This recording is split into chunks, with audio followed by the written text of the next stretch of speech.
Hello and welcome to another episode from the Real Talk and Revenue podcast. We have myself, Francesca, the accountant, and we have Jordan, the therapist, and we bring real powerful conversations around building revenue, building confidence, how the mindset works, all different discussions around to help others in business and in their personal life. So listen in, tune in, let us know what you think, ask questions along the way and we'll be sure to answer them. Enjoy. Hello ladies and gentlemen and welcome to episode 76. Yeah. Health is wealth. That used to cringe me out, didn't it? Your health is your wealth. I was like, ew. It's so true. But it is true. Yeah, because if you haven't got your health, then you can't no do wealth. anything else. Quite frankly. It's interesting, isn't it? Because I still battle with that. Like, I know, but I feel like you've been humbled over this last year by that statement. about losing my leg. No! That statement where I was like, 2 years when we first did the podcast, I was like, oh my God. You were like melting down over About- it. And you were like... No, but you've been humbled by your health at times. Not that you've had like big catastrophes, but No, I know. you've been forced to like have a listen and honour your body. Honour my body. I'm getting older. I'm not as young as I was. You know, when I first did High Rocks, so anyone's listened in before, I've done 5 or 6 High Rocks events with Steve, my husband. And we went all in. What was that? I'm laughing at that because when I think back, I think, how did I do that? I know, I'm looking at you and I kind of zoned out for a minute and I was like, what's she laughing at? I was just laughing to myself. I I just know. think, if anyone knows what High Rocks is, look at it and you'll be like, how do they do that? Because it is a bit crazy. In a year, we went all in, trained that hard. Obviously, I was still growing Future Cloud. I was going through a breakup with my business partner. It was over a year that we smashed our time, like really knocked off good time, like improved our running, like did incredible things. However, my body caught up, and then I had like I hate the term perimenopause, but hormonal issues around 37, 38. Obviously, I'm 41 now. Anyway, so we did that. Listening to my body, at one point I thought I was invincible. Your body was like, right, hun, we need to talk. Honestly, I thought, bloody hell, I can smash. I was doing 2-hour training days, a full-on here, there and everywhere meetings, shift work with bloody Future Cloud and employing and And of course we can achieve a lot, but sometimes there's a line where you're like, perhaps this can all be dispersed a bit. Yeah, I know. No one was stopping me. We were gonna do our time, and most of the time I felt wiped out, and I thought, and then I'd have my rest day, and then come back fighting stronger, and never really. And then all of a sudden, I got a niggly injury. Yeah. I felt low. That was only last summer, 2025. Yeah, I remember that. Yeah. Went to Paris for Steve's birthday. Internally, I just wanted to lay in a cold, air-conned room. Yeah. It was 30 degrees. It was in June. And I just thought, we were climbing the Eiffel Tower, but it was because it was for his birthday. I was trying to act like I was okay. You're such a pusher through her. Yeah, pusher through her, but I was moaning. He probably thought, bloody hell, just own it. Just own it and lay down. Every day I was like, oh. I started getting niggles in my leg. Anyway, after that, my drop foot happened. Drop foot is just to do with your nerves. It's to do with your nerves, and then other niggles started happening. And then I had my herniated disc. I've got a Baker's cyst at the back of my knee currently. All these different names. I know.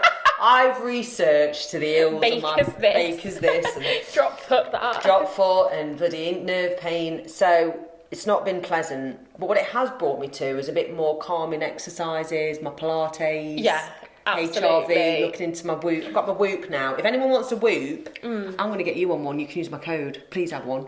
Because I'd love to see your HRV. I bet it's similar to mine because of the way we are. But honestly, right. What even is HRV? I don't know what that is. Heart rate variability. I'm obsessed with it at the minute. Well, I already know, like, that right now, what would my heart rate be? 90. Your heart rate's 90? Yeah. What's your very resting? high.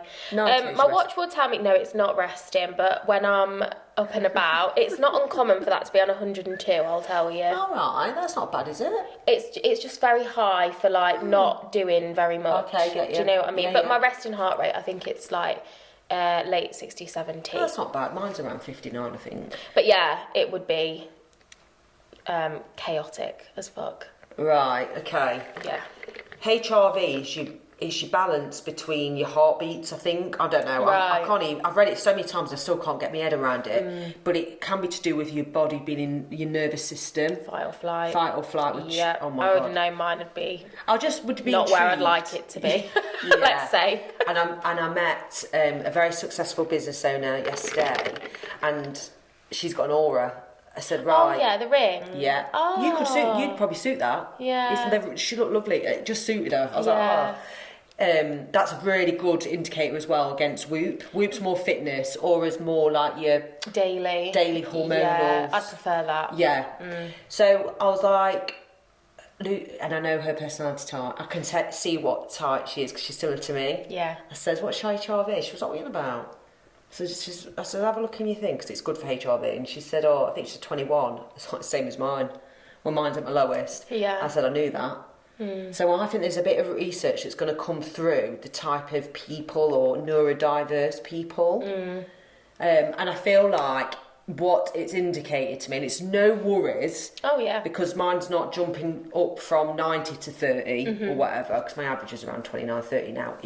2 years ago it was 30 to 40. Right. So it's gone down. That could be age. I don't know. I'm just intrigued by it. But what it's made me realise, and I hate... Well, I struggle to meditate. I can't. Yeah. Or deep breathe. Well, I can. Yeah. I say I can't. I'm trying. Yeah. I really struggle. Yeah, obviously. To the point where my heart wants to beat faster with me trying to slow it down. I'm getting there. Yeah. I do it for a bit of time and then I'm like, ugh. There is something you can do, that grounding technique where you're like saying to look around you, what can you see, taste, feel, sniff. Sniff.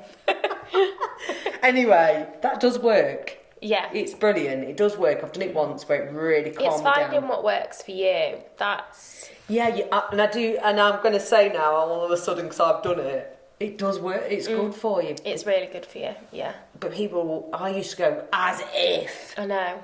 And I think that's the thing, isn't it? Like, that's a similar, in the way that you say and think to people of like, well, you can do it, you can strive. Like, are you just, making excuses? Like, again, your brain's more used to being running at 1,000 miles an hour, that it's harder, it has been harder for you to see the benefit in slowing down. Like, meditation, lower impact exercises and stuff like that. But now you've been forced into it, obviously you see the value of it. Do you know what I mean? Yeah, and I also think the more stress you have as a business owner, employer, manager, higher up, you're striving for more, putting yourself out there, the more benefit. You can benefit 100%. And I feel like most people that are high achievers are starting to do these things like cold water therapy, not for me, but Steve does the cold shower thing. Yeah. He's deep breathing with me at times. He's on the same page. Yeah. He's now respecting my really super early nights at bedtime and... I'm so grateful that he's in my life, that I can be that around, because I've always had that little bit in me where early night, early morning, get up and go. And when you said about me striving for more and blah blah blah, I think what I like, the reason why I can see excuses is because I've done it. I'm not a preacher of not having the experience on stuff. So, for example, I couldn't say to people, you need to do meditation, or because I've read about it. No. I'm giving it a go and realising, shit, it is working for me, so I can then share. I will give people advice and not necessarily have done it myself. So, for example, I would never jump out of a plane. Yeah. Whether it's a deep down fear and I want to do it, I don't care. That's your limit. But I would encourage others to do it if I can see it in them. So there's a balance there, isn't there? Like not having to do it. And that's why many people, again, have fears. Well, if I wouldn't do that, why would I advise it or whatever? Well, no, still advise it. It's still good advice. Yeah. But I still like the fact that I'm doing it. Then I can advise it. Yeah, definitely. Yeah, like you've tried it. Exactly that. So balancing your health to get more wealth. Yeah, it is important. It's a springboard. And it will support you through like difficult seasons in like business as well. Oh, It's so true. Like, I went to the A-game event. Steve's going to go to one where they get the guys, and there's a few females, but it's mostly guys. Yeah. And they will go through visions, what's stopping you, fears. And at one point, we was doing this crazy breathing technique. I felt like such an idiot. Yeah. Like, I don't know if it's like Hoffman breathing or something. Wim Hof. And I was like, something, I don't bloody know. Anyway. You almost have to get uncomfortable again. Oh no, Wim Hof's the water guy. Well, I don't know what. Oh no, he is breath work as well. His breath work is crazy, and you think, what the hell? But the other thing is, people take the mick on social media. Well, I don't want to be the 5 a.m. crew or cold water therapy and having my green matcha in the morning against my cleansed tone and bloody eye bag things and I agree to that to an extent. Not like but you don't have to do it all. You don't have to wake up at 5, have like a 2-hour morning miracle routine. Like, you don't have to do that, but try in bits of it that work for you and that fit into your life. I think that's the important bit. Like, give things a go if you're intrigued about something, or if you're feeling flat or fatigued. Try different things out and see what works for you. But no, you don't have to have this perfectly curated, like, Instagrammable routine. Like, that's not what it's about. No, it's interesting, isn't it? You've got to really... So, for example, that time where I tried to do a gratitude journal. Fuck that. Never doing that again. I don't think I ever will. I think I am... The thing is, I am grateful. I just don't need to say... But that's me thinking like this way now. That's what I mean. So you're saying to people, people that knock this and that, but you do it too. Yeah, no. But I think you've got to have your strong opinions. And my strong opinion before was like, why do I need to sit and be grateful? I am grateful. Does it mean... Sometimes you need reminding, I think. Yeah, potentially. Do you know what I mean? You know, sometimes but what for? Well, if you're disillusioned, maybe, if you're feeling like maybe something hasn't worked out where you expected it to. I do that, yeah. And then you're thinking like, oh God, you're just feeling a bit flat. Again, just to like reflect, be like, okay, it hasn't gone so well. And it's not to give up, but it's to say like, I've achieved so much, like I'm so grateful that I've got this, that, the other, I've got a really good team. Yeah. We'll go again in a different way, and it'll be... Yes. Do you know what I mean? No, I get that. 100% get that. Sometimes we need it, don't we? Sometimes we need, like, reminders of things, or... But I don't know about the gratitude journal thing. It doesn't have to be a gratitude journal, but it's just, like... It's just, I don't know, like, acknowledging what you've got. Yeah. Do you know what I'm... Like, even in, like, family members, like, partners, just being like, yeah, do you know what? I'm really grateful that... Steve that's what I said, doesn't try and... Yeah, do you know what I mean? Yeah, I do it naturally, I think. And that is gratitude. So it's being able to be like, yeah, I'm grateful for that.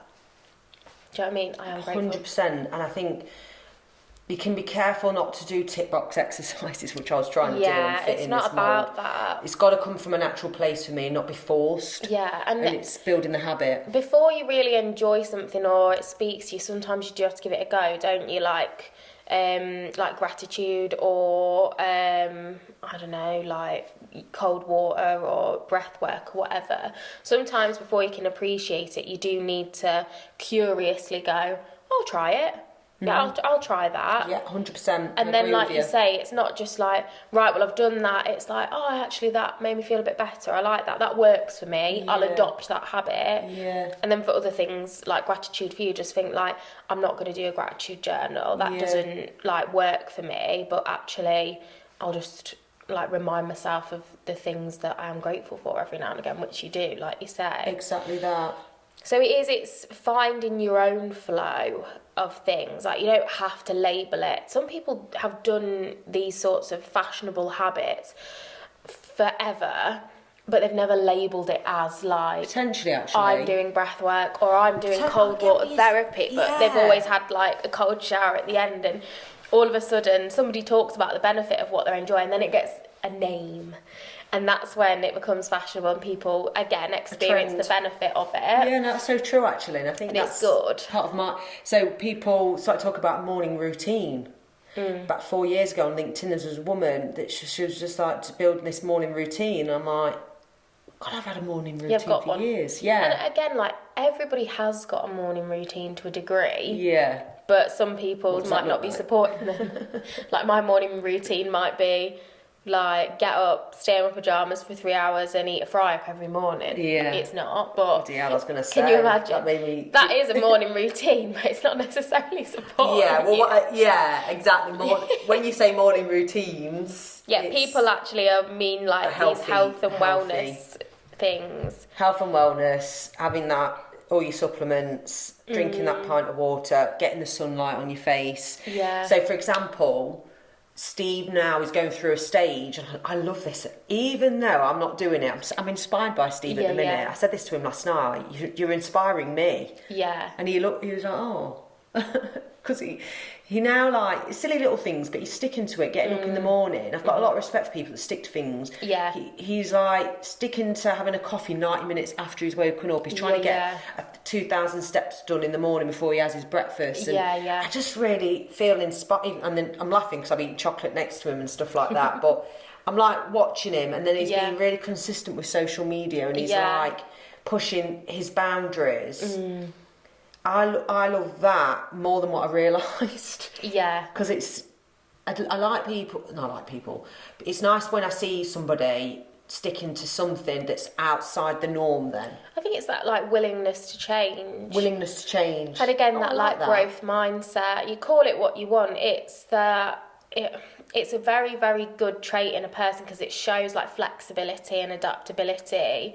And that's good. It's growth mindset, if you like, 100%. As opposed to fixed mindset. And that is, I don't know, it's just a much easier person to be around. Oh my God, more enjoyable so true. person to be around than someone that's constantly challenging you. Which I see in the therapy room all the time. You've got parents, partners, friends who are always like, oh, you're not doing that, are you? Or they share good news. I've got a client whose sister shared she got engaged, and her mum was like, oh, that'll be expensive then, the wedding. It's joking. You know, and you just think, fucking hell. Like, oh my. That's your family. Yeah. But that's interesting, isn't it? And again, it's like, I feel so bad for people that I know. Around people they don't really feel fulfilled by. Yeah. And you've just got to stop that or have a conversation. Yeah, but it's hard, isn't it? Especially when we're talking like parents, immediate family members, like...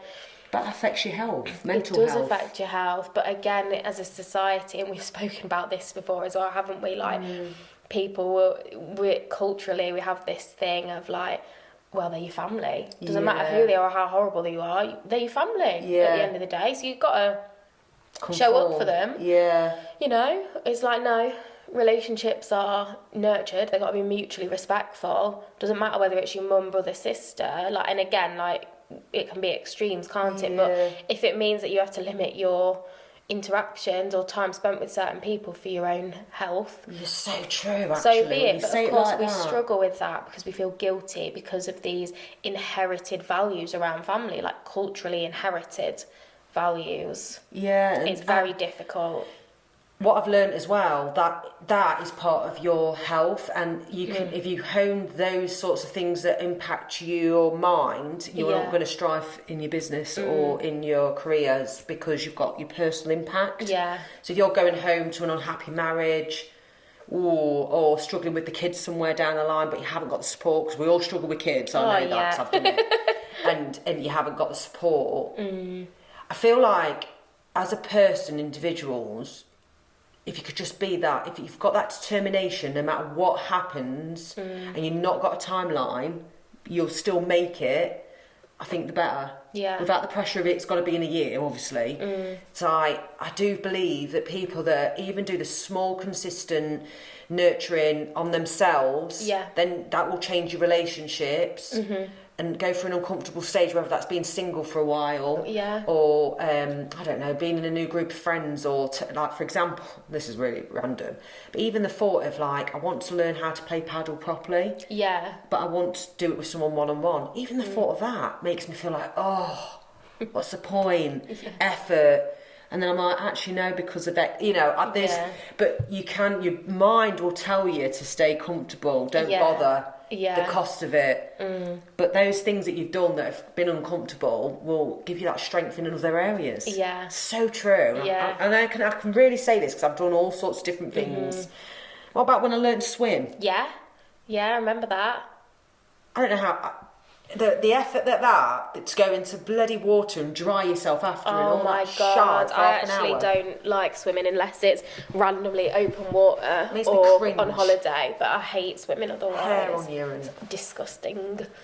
I do hate it. I go now because obviously I have to sometimes because I've got a child, and again, like, I'm not gonna not swim because of... Yeah. It is. It's honestly, I still think the reason why I stuck with that is to challenge the norm of an adult learning to swim. Absolutely. And maybe someone's that statement, you can't teach an old dog new tricks. Yeah. I challenged that. I thought, no, Absolutely. stick to it, prove it. Where's that shit come from? Well, it's interesting, isn't it? Because even with the older generation, they've got more... You can easily say, oh, I'm 50 now or whatever, and it's like, settle down, or you can't go out anymore, you can't wear them shoes, or you can't do this. But what is that? Again, and I think, like, values, society's changed. So, like, where... And in this, there's a lot, because it's around... What's the word for it? But it's like a generational thing. Like, actually, years ago, living to 50 was probably quite old because of, like, the health of an ageing population. Okay. So the things that you'd say and apply, like, yeah, you might retire at 50 because the types of jobs we used to do back then you might not be able to do predominantly at that age because of how your health would be, because of how the healthcare system was and wasn't. Whereas in our day and age, like, 50 is not old, is it? Like, and now if somebody said, like, yeah, 50, you're a grandparent, you start to, like... It's not old though, is it? 50-year-olds don't look and behave like that anymore because we live in a different world. Like, people often have kids a bit older, not everyone's a grandparent, not everybody's slowing down, starting to retire. There is none of that. I've got a client at the minute who's nearly 50 and he's like, all my friends are talking about retirement and golf, settling down, and he's like, golf. I'm nowhere near that. And I'm like, yeah, that's fine, you know. It's more than fine. Yeah, and it is, isn't it? It's a mindset, attitudes and beliefs, and how society changes as well. Like, at some point, and that probably would have been old because, like, lifespan was a lot shorter for many reasons. Yeah, that's not the case now. So we have to keep reevaluating.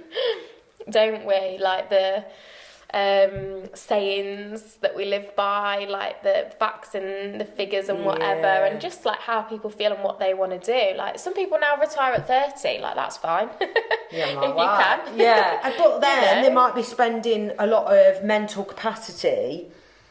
It's not retirement. They might be doing some other things that are scary. Yeah, they're just not working in the traditional sense. They're like they're travelling or... And all of a sudden, they'll be posting on social media, making money through that. Yeah. That's what tends to happen, because people do get bored. Yeah, people do get bored. I just need a purpose all the time. I love it. I love that feeling of... But at the same time, you've got to work on your mindset, your health. Yeah. The more pressure... So if you are developing, the more pressure you get, definitely need to do the slowing down stuff. Not even for long. I don't even like slowing down for long. And also, like, I think as well, like, when we talk about slowing down, that also looks different for everyone. Like, it doesn't mean doing nothing. No. It means sitting on the sofa watching TV, unless that's what your brain and body needs for a period of time. Like, you know, rest and recoup. When we're physically poorly, you know, we have to accept that might be what we're doing, you know, sitting on the sofa, recovering, maybe just going for a walk if we can manage it. But it's true that sometimes our bodies do need that kind of rest. You know, if we've got a cold or and flu. I do it. I sit on the sofa and watch my Bridgerton. Yeah. And got through the whole I need to watch that. Love it. Yeah, it's really good. I need to watch it. You know, when I put my weekending photos up on LinkedIn, so many people have said, I'm exhausted just reading that. And you know, when you're like, I don't think my weekend was anything that... Again, maybe it's the interpretation, because you've got a lot of photos, it looks like it was ram-packed, but actually you're just... And I think this is what people forget, like, that could be 5 minutes. Like, you're posting a picture of food, it's a meal, you're going to eat a meal anyway. It's not... I mean, but I wonder what that's... Yeah, and I'm like, hey, I didn't do anything, really. It's interpretation, isn't it? First of all, it's subjective. Yeah. And second of all, like... this is the thing with social media, is, have you misinterpreted? Because I've got like 15 photos.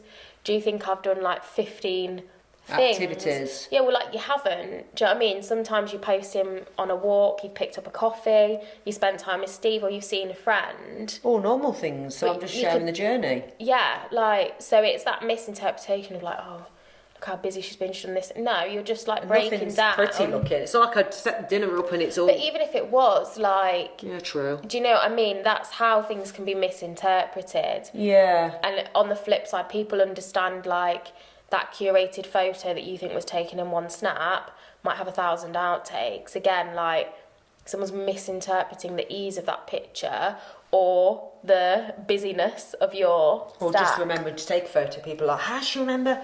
I've built a habit there, though. Yeah, that's It's it. a habit I've you built. enjoy it. Yeah, I think about it straight For the away. most part, yeah. And then go, oh, yeah. It's interesting, isn't it? Yeah. I'm just trying to think... I don't know what I'm thinking of, to be honest. I feel like we spoke so much. Yeah, we have. Yeah. Right, I'm just like, health is wealth. That's what I'm going to finalise it on. I hope this has helped. I love talking about this sort of stuff. I'm sharing the journey. Next week, I want to talk about marketing because I want to share what I'm doing next. Yeah. So that's coming. And thanks for watching, and I'll speak to you soon. Bye.